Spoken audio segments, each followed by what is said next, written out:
there. Why did he stay there? Because he wanted to be there to support the Hindus who would be eventually persecuted in Pakistan. There are other people also, like there's one English lady. Her name is Nelly Selgupta. She married born freedom fighter Jatindra Mohan Sengupta, and she stayed there also in Bangladesh to support the Hindus. These are the courageous people. He pointed out in the Pakistan Constituent Assembly that 2/3 of the people speak Bengalis. It must be the our national language, not Urdu. Dhirendranath Datta said it. But that time, all the members of this Awami League, future Awami League, everybody kept mum, everybody opposed him. He should be the father of language movement. He never got the due respect. He's just made a footnote in Bangladesh. There is no road in Dhaka against his name. There is no statue of his in Dhaka. Nothing is there. Except the road in front of his house in Kamilla, there is no road is mentioned about. This is how things are. Next slide, please. 21st February 1952. So my book is, every word is based on reference. References are not given by Hindus like Sandeep ji and me or people like that. They are all given from Bangladesh and sometimes from America and Western world. No reference is coming from India. Everything is documented by the Bangladeshis. This is how the book has been done. What happened in 1950, February 21, 1952? This is the narrative. So these students, they are marching, police fired, and 4 people died. And these are the students of Dhaka University, right? This Barkat Rafiq, Salam Jabbar, actually, and I have found, there are 8 names are found. Among these 8 names, except Abul Barkat, there is nobody was a student. Someone was going, he has come to Dhaka for shopping for his mother-in-law, for shopping by medicine for his mother-in-law. Someone came for shopping for his own marriage. Someone was going to work and then he was a school dropout by bicycle. Someone was a small child. Someone was a rickshaw puller. These people died. No student died except Abul Barkat. So this entire thing is a nonsense. Actually, 26 people died that day, it is said, by one Pakistani dissident, Bilal Khan. But the other bodies, probably not the community, they would like to feel like martyrs, so these bodies were disposed. So that is sort of the people argue. Now, Bangladesh, does he give respect to mother tongue? It is celebrated as Mother Tongue Day by United Nations. Absolutely not. In Bangladesh, no language apart from Bengali is recognized. In West Bengal, 9 languages are recognized as languages, except Bengali also, Hindi, Telugu, Santali, Nepali. These like 9 languages are recognized. Bangladesh, no language is recognized. There is a tribe called Chakma, Buddhist tribe. Their leader came to them asking for recognition of their own culture, their language. He was shown the door by Mujib in 1 or 2 minutes. Said, go away, be Bengalis. I love Bengali language. I'm a proud Bengali, extremely proud Bengali. But I don't think I have any right to impose my language on others, like others don't have the right to impose their language on mine. So this Bangladesh idea of the World Mother Tongue Day is complete nonsense that has been peddled by United Nations, because that's what the liberals want us to believe. Bengali speaking Muslims, the narrative is they led the language movement. No, absolutely not. In Assam, same thing happened. Bengali speaking Muslims in Bengali raised slogan that Bengali must not be taught. Can this be any funnier than this? Awami League, the very our Indian establishment, we bank upon Awami League. We are thinking that Sheikh Hasina will return. I don't know. I am not an astrologer, but chances are pretty small. The 100, 200 people who used to run Awami League, they are not in Bangladesh. They are all in West Bengal, in Kolkata. They are running an Awami League office there. So things are pretty difficult. Now, who started this Awami League? It started as Awami Muslim League. And it started with Hussain Sahid Surabordi, the butcher of Bengal, who started the genocide of the Hindus on Kolkata, direct action. We all probably know here. I don't want to I don't want to preach to the converted people already too much. So I'll sort of stop here. But you know, right? All these Bengal files are coming anyway. Noakhali again, genocide. All this happened to this person. I just tweeted a couple of days ago, sort of reached a lot of people, and where I have quoted an English historian, Leonard Mosley. His book name is The Last Days of British Raj. There Mosley is saying, not me, that the Statesman, a reputed paper in West Bengal, editor was pro-Muslim. The Mosley is saying. And this editor is saying that all the blame for the violence goes to Sohrawardy government. There cannot be any greater truth that who is to blame.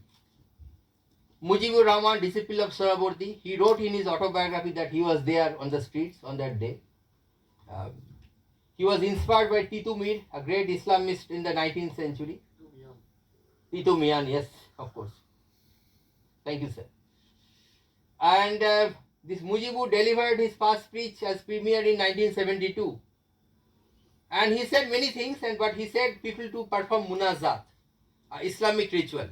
Can a secular reader, Bangladesh is a secular country, right? That's the narrative. Few days ago, a very, very famous institute, I don't want to name, but it is more famous than my own institute. A professor there wrote, Bangladesh is a secular nation, despite whatever happened in 2024. I shown him the Bangladesh constitution and all, he did not reply. I understand. He has to do well in career, you need to do people in good terms, liberal people. So I understand his problem. I am not blaming him. That's why I'm not naming him also. But that's what the narrative, right? This is the secular state.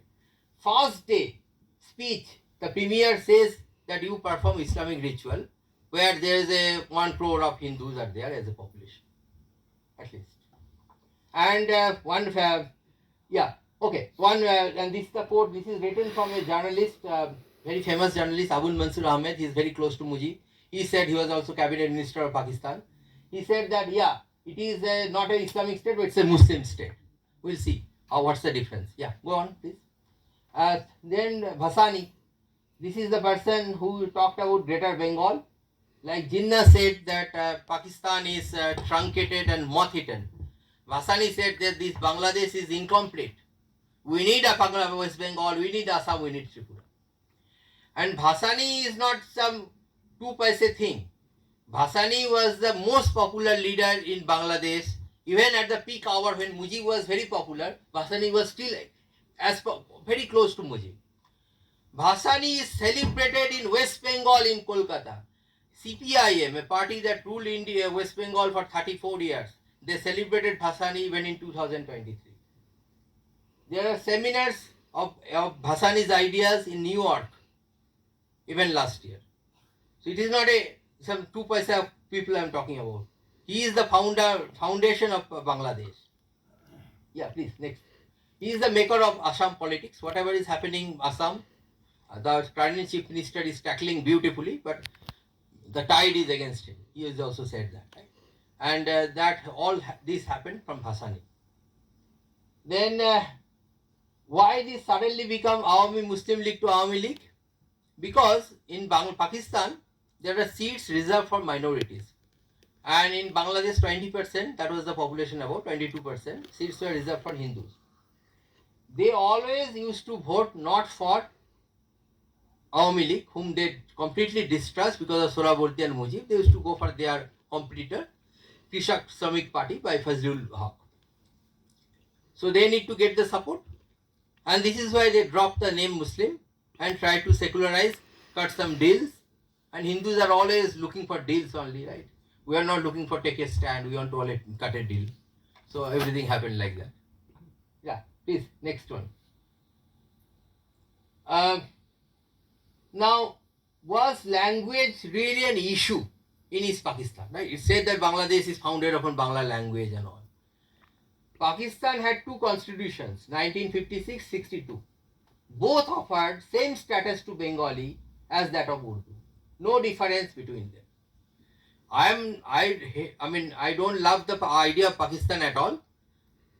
It is probably the most antithetic to Indian civilization, Bharatiya civilization, Bharat. But the credit where it is due has to be given.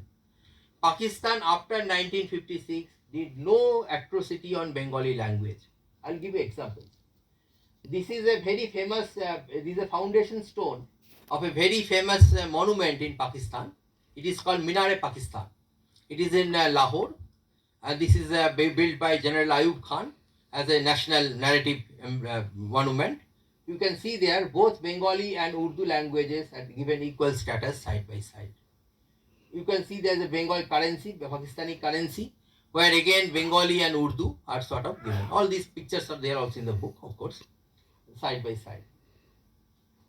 Mujibur Rahman, Mujib, he launched 6 points program in 1966 that led to victory of Awami League and eventually Bangladesh.